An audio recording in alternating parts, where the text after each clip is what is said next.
Sometimes you just need a good stretch. And nobody knows that more than baseball fans. I mean, after a long game, that seventh inning stretch is a godsend. But here's a question. Where did it all begin? That brings us to our why question of the day. Why is there a seventh inning stretch?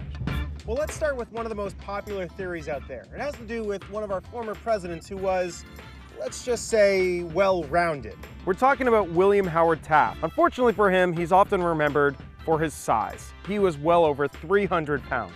And on April 14th, 1910, he came out to the Washington Senators opening day. And according to legend, Taft started to get pretty uncomfortable. After all, these were small wooden seats and he was a big dude. So after the seventh inning, he stood up to stretch his legs, and everyone else, wanted to be respectful, stood up as well. Pretty cool story, right? But here's the problem. It may not necessarily be true. Maybe it did happen, but it's certainly not the first time that somebody took the seventh inning stretch.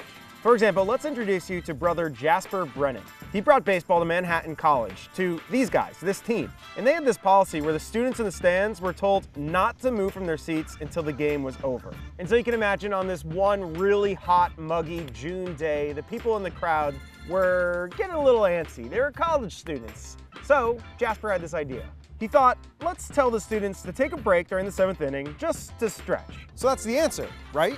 Nope, we were wrong again. Just 35 years ago, the Cincinnati magazine found this new letter. It was by this guy. His name is Harry Wright, and he was one of the founding fathers of professional baseball. In that letter, he wrote of the crowd getting up in the seventh inning just to stretch, and guess what? This was 1869. That's 13 years before the Jasper story and 41 years before the Taft story. So that's the why of the day. Some of the first fans of baseball just wanted to stretch. So they just wanted to stretch. There you go. I got one more quick fun fact for you because I always have fun facts.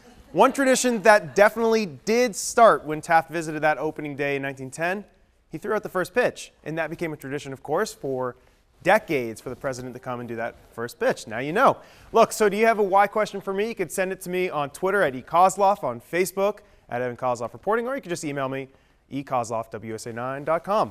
So guys, I'll send it back to you. Just another fun fact. I feel like we always get sort of a history lesson in all of this as well. What'd you call me last time? Professor Koslof? Yeah, Professor Koslof. That's who you are.